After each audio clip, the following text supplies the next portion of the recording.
Welcome back to History of the Ancient Near East. I'm Justin Singleton. Now, we've reached a moment in the recording of these lectures where I've caught up to myself. You all will be listening to this particular lecture next week, and that means that I'll be doing a whole lot less editing. Now, what this means for you is that you'll likely hear me saying or or whatever other strange words that'll make a little to no sense. It also means that you'll probably hear my dog in the background or the kids interrupting me. So, if you don't mind, hang in there with me as I sip on some tea and try to get all of this really cool information to you the best that I can. All right, now let's get on with the lecture. Okay. In this lecture, we move to the Levant, specifically the northern Levant during the Middle and Late Bronze Ages.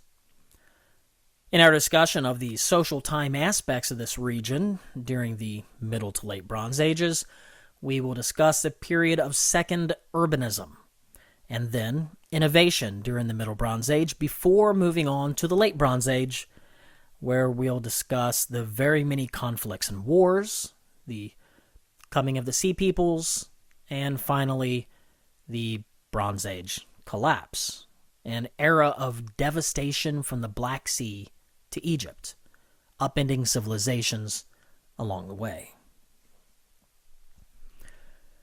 As was the case all across the Northern Hemisphere, the Middle Bronze Age in the Levant is a transition from drought and famine to security, as those affected adapted to and overcame the circumstances of the drying phase.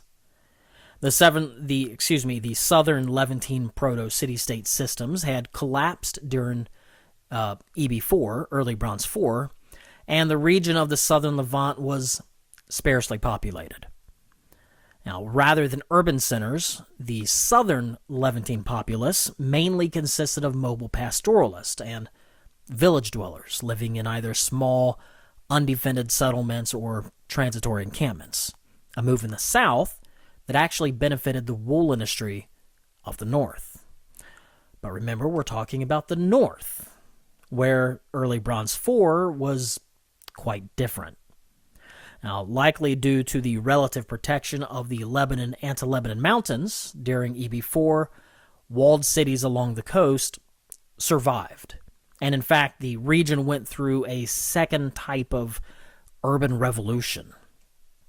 Now, whereas a second urban revolution, it did occur in the south, but only at the beginning of the Middle Bronze Age, here in the north, some urban centers in the Levantine north, continued in development from EB4, the northern coast generally being unfazed by the collapse, having their own internal agricultural and pastoral production systems well established. Now, though many of the northern coastal cities survived EB4, such as Tel Arqa, showing no stratigraphical differences between EB4 and the beginning of the Middle Bronze Age, other cities faced crises. The Eblite trade emporia came to an end along the city's destruction around 2250 BC. But social complexity and urbanism continue. Ebla was reduced from its former status, but it was rebuilt and continued into the Middle Bronze Age. And although no longer the capital of the region, Ebla played a key role during this period. In fact, early Middle Bronze remains show a large-scale reorganization of the city, including the construction of new temples and palaces, and a sense of continuity in the material culture from before the destruction. Now, other sites also show changes. The number and size of sites in the plain of Acre increased. Previously uninhabited swamps now showing signs of settlement. Additionally, rather large areas of Arca, Sidon, and Tel El Ghazil appear to have been converted into cemeteries early in the Middle Bronze, followed by an uninterrupted period of urban development. An urban development that no doubt influenced the reurbanization of the rest of the Levant. It was around this time that the northern and southern Levant became greatly intertwined, to the point that both together made up the greater Canaanite culture, a concept well documented in literary texts. The concept of a Canaanite culture was developed in Lebanon, and most likely carried from Byblos to Egypt via trade. Now, from Egypt, the land between Egypt and Byblos naturally just became part of Canaan.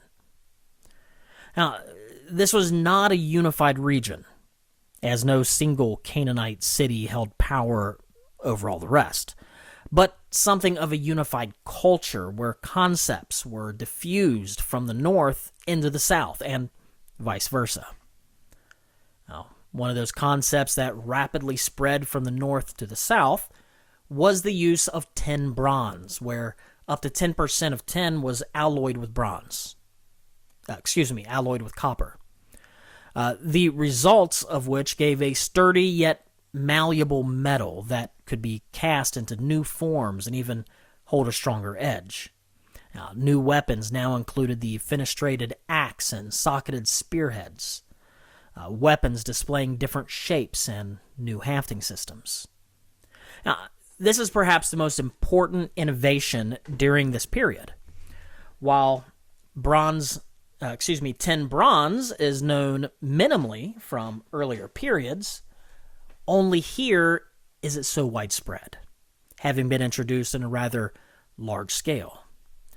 Now, before the Middle Bronze Age, the copper alloys used consisted mainly of copper and arsenic, the arsenic copper having superior qualities when compared to copper itself. Additionally, ceramic technology advanced during the Middle Bronze Age. The rather primitive slow wheel had been utilized throughout the early Bronze Age, creating ceramics that were asymmetrical due to the simple turntable concept of, working on one side, turning, working on the other side, turning a little bit more, working again, and so forth, which is what the slow wheel was. It was just a little turntable. Well, during the Middle Bronze Age, the fast wheel appears to have been introduced, creating a new repertoire of advanced and sophisticated pottery. These were the traditional fast-moving potter's wheels that we think of today.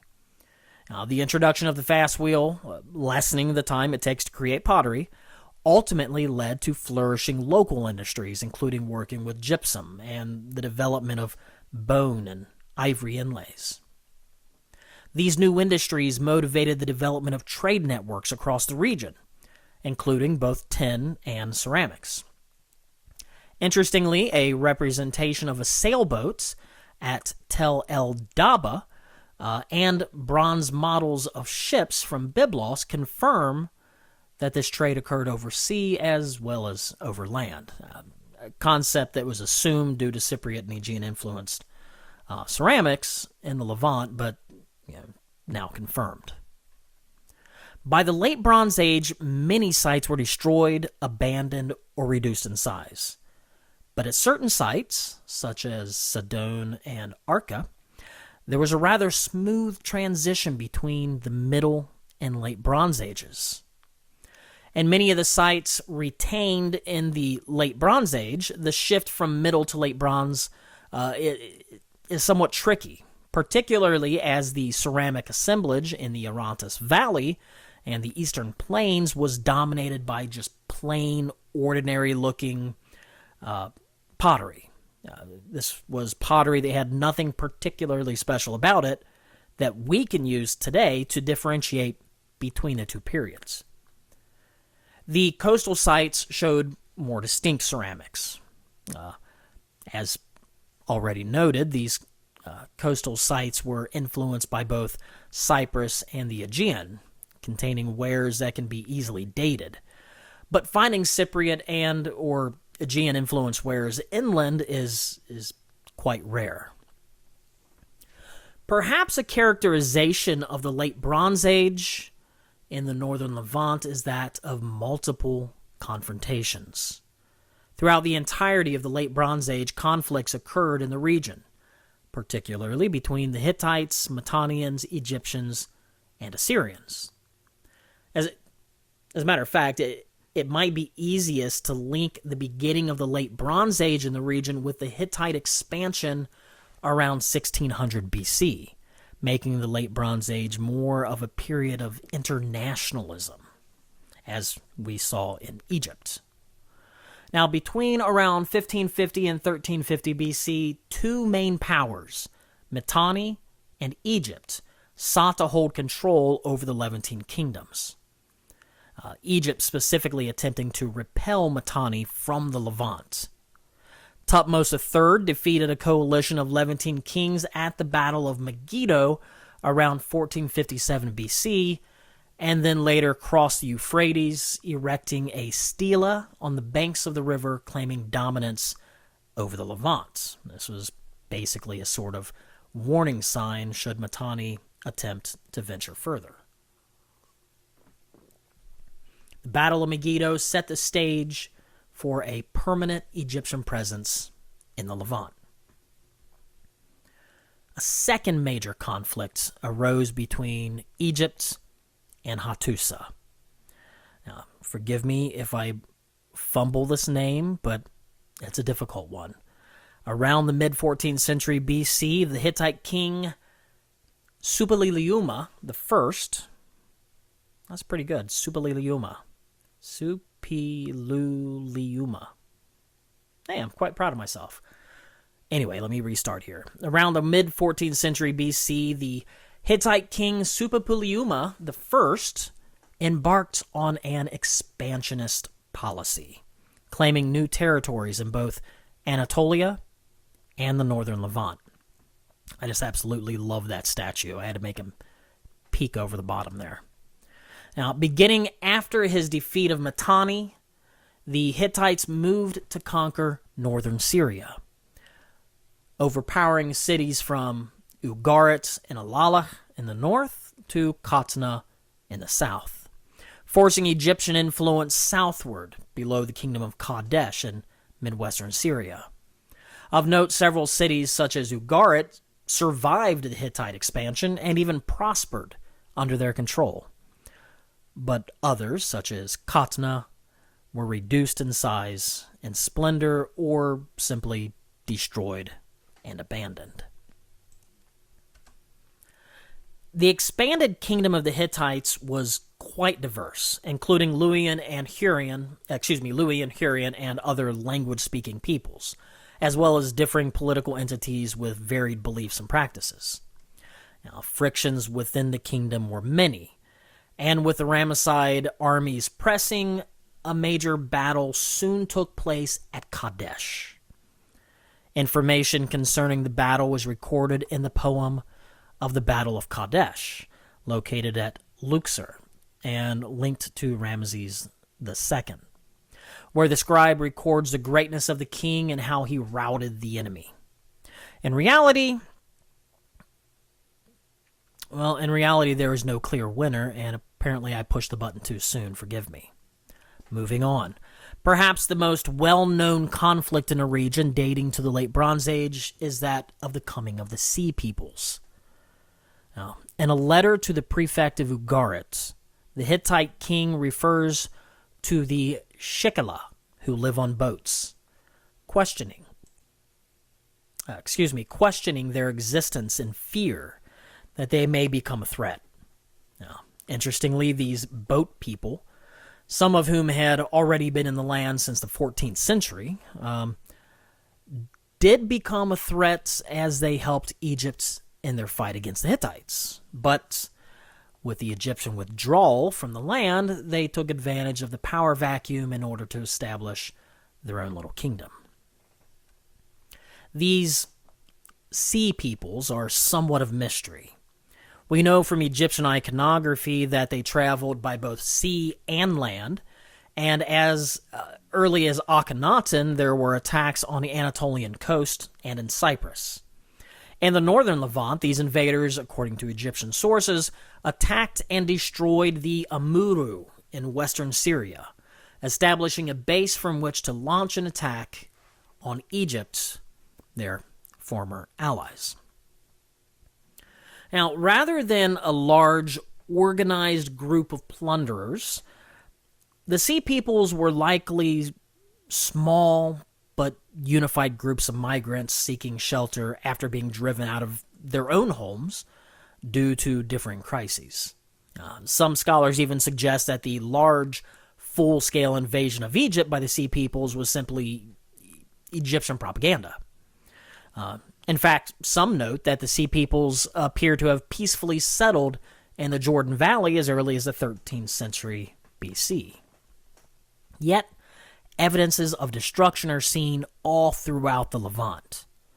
Beyond the famous Year 8 inscription of Ramses III, mentioning the destruction of the Amurru kingdom, quite a few coastal polities in the northern Levant were also destroyed, including Ugarit, Gibla, Tel Kazel, and possibly even Carchemish, further inland.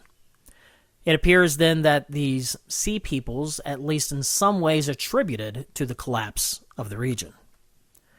After an unsuccessful attempt to move into the prosperous land of Egypt, which, as I just noted, was seen as a military invasion by the Egyptians, many of those who survived and were not taken prisoner found a home along the coast of the southern Levant in what had been termed Philistia, a land which, according to Joshua, housed 5 ruling Philistine cities as early as the biblical conquest. Interestingly, these Philistines would later become a major enemy of the young state of Israel, chasing the king Saul into the Jordan Valley and ending his life on Mount Gilboa. The collapse of the region at the end of the Bronze Age was not an isolated event. Most major eastern Mediterranean cities in the Near East and the Aegean were either destroyed or abandoned. And many central Mediterranean polities, such as those along the eastern coast of Sicily, which were founded on Aegean trade, were largely abandoned. More to the point, this collapse is particularly illustrated in the northern Levant, where major kingdoms such as the Hittites found an end. And, in fact, the Levantine political system of city-states itself appears to have crumbled, marking the end of an era. Now, the end of this era is directly linked to the end of the Mycenaean palatial system, of which many Mediterranean coastal polities had become intertwined, from Italy to the Levant.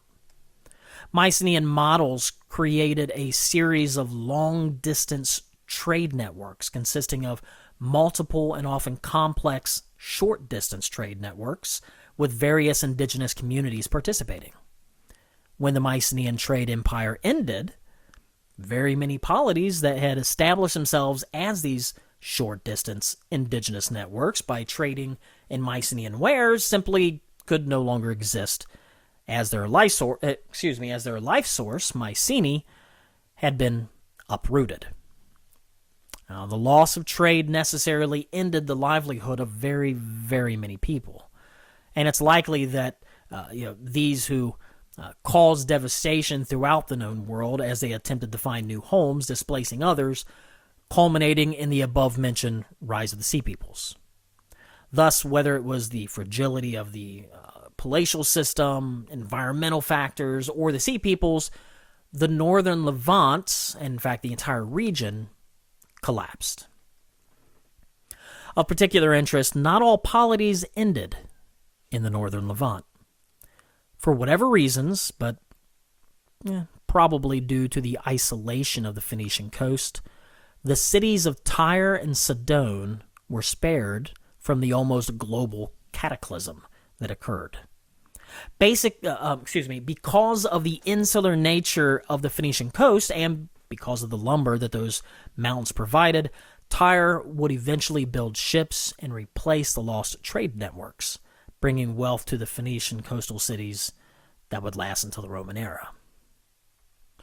Now, thus ends our lecture. Feel free to reach out to me through email or hit me up on the general discussion forum in the online course within the learning management system. Guys, thanks so much for listening. Thanks for forgiving me for the little interruptions and whatnot.